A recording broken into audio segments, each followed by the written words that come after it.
Bad Je m'appelle Ross Twiddell from Cultaholic, your reigning and defending Cultaholic heavyweight champion, and welcome to all these AEW WTF moments from this week's Dynamite, which took place on Chris Jericho's Rockin' Ranger Sea Boat Party. But as for this week's Dynamite, I thought it was a pretty good wrestling show. There was plenty of good professional wrestling action to sink your chompers into. However, there were a couple of confusing moments. Britt Baker, I'm looking right into your shiny pearly whites, and also the technical difficulties. I came away from watching this week's show thinking, if you're gonna do a show in a really flamboyant place like a bloody cruise ship, iron out the problems before you get there. Easier said than done, I guess, but they did have time to edit the show, and it was still awful in places.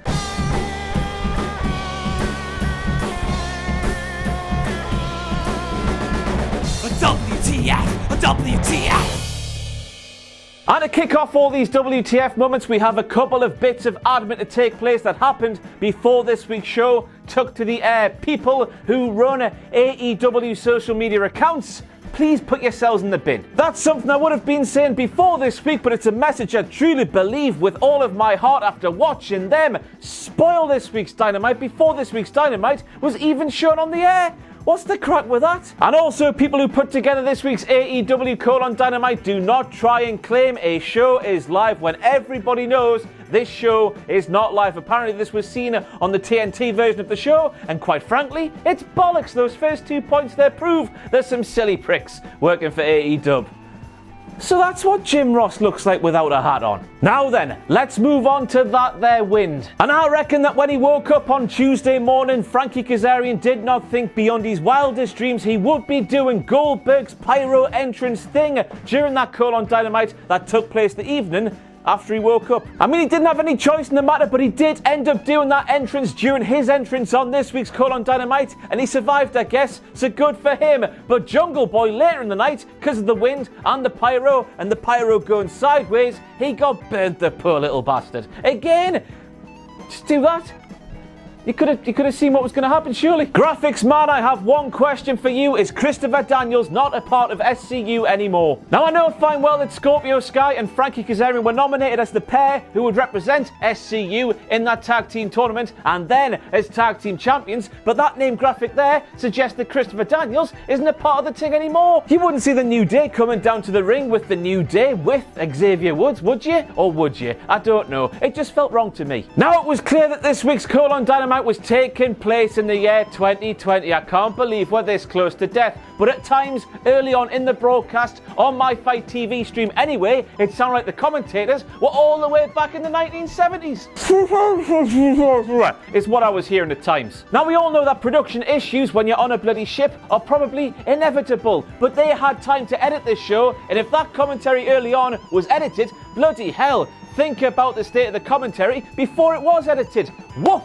To quote Buzz from Home Alone. Now, as we all know now, Matthew Gregg of Cultaholic and Botchamania fame has been told by a source from inside AEW that the noise we heard during that tag team match was a little zip tie thing being tied to one of the chairs or something behind one of the commentators. But I don't care about that. That was clearly a cover-up story. In my opinion, one of the commentators on this week's Dynamite let go a deep, guttural ripper from the small intestine made their cheeks wobble for years and years and years. They saw an amazing elevated DDT, their bowels let go. In fact, I'm going one more. They were so astonished, they crapped themselves. And as I was saying earlier, I know it was windy on that ship, but come on. And then a few seconds later, we saw Kenny Omega hitting a massive knee right to the face of Scorpio Sky, and when he did so, a bloody foghorn went off. I thought bloody Tugboat was making his AEW debut. I didn't know what the hell was going on. But at that moment, we learned that the person to crap their pants after that elevated DDT was none other than Tony Schiavone, who had a bit of a weird night at the office, it's fair to say, because we heard Excalibur speaking to Tony when he said, "How, Tony?" Everybody on Fight TV heard that Tugboat farting sounding thing.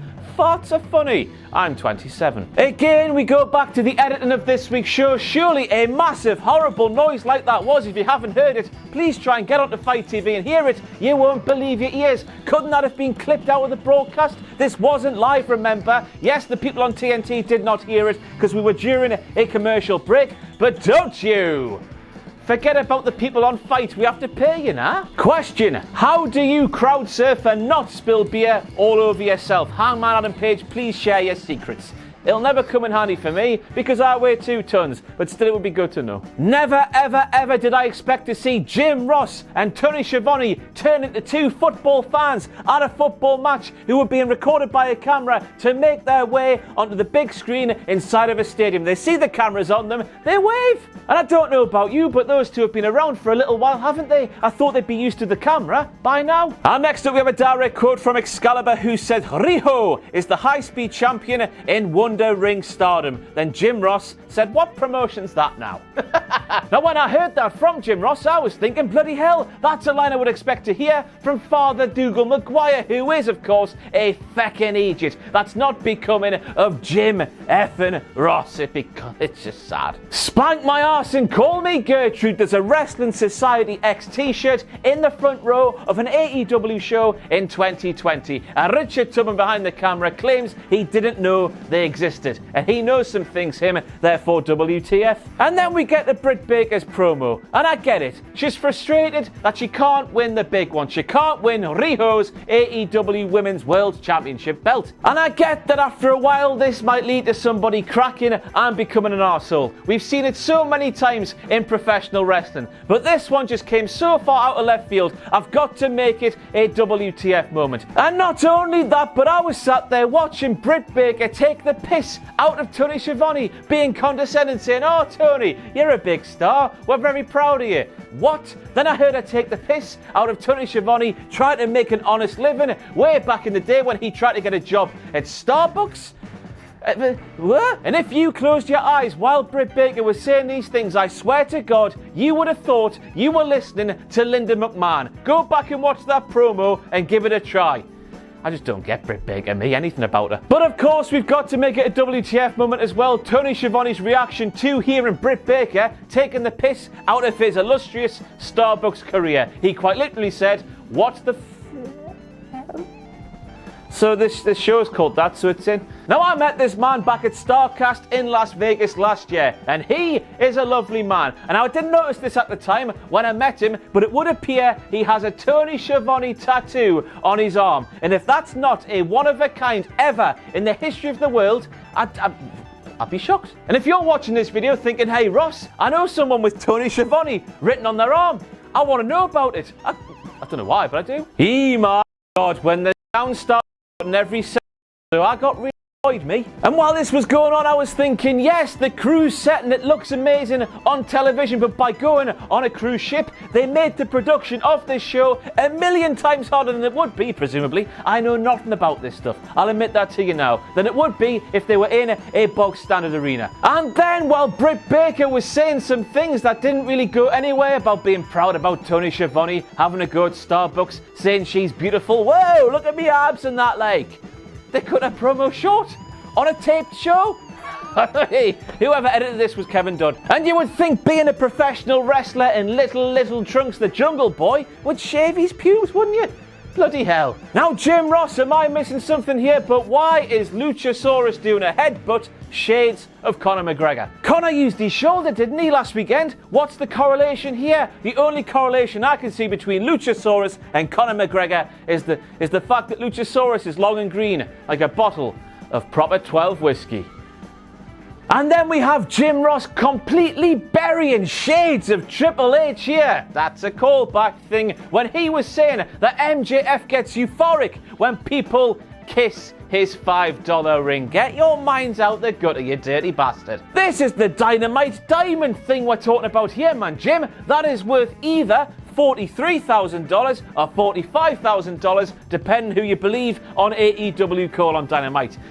That suggests to me this thing is not going to go on to next year. And I don't see why it would do. You win a ring, whoop-de-doo. Why does this ring not work like Money in the Bank? Qualify you for matches that further your career. And next up we have Joey Janela doing that small British girl goes on holiday with her parents thing of getting these braids done. He's on holiday, of course. He's on a cruise ship with Jon Moxley singing while he's a bit intoxicated. Madness. And when I saw this, I was thinking, oh, he must now be a bad, bad girl. He'd kick the shit out of me, wouldn't he?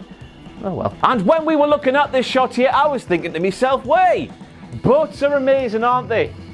How does that thing float? Now, earlier on I was speaking about the audio being cut every second or so for no apparent reason as far as I can remember, but towards the end of the night there was a very good reason for it. F that boat, F that boat, F that boat as a second boat went past the Jericho Rockin' Ranger Wrestling Sea Boat cruise thing. And in all fairness to whoever edited this week's call on Dynamite, they nailed every single F. They literally got all of the F's out, so good work there. And next up we have Chris Jericho, who will be hearing from WWE's lawyers, right? Because he called PAC's finishing move a red arrow.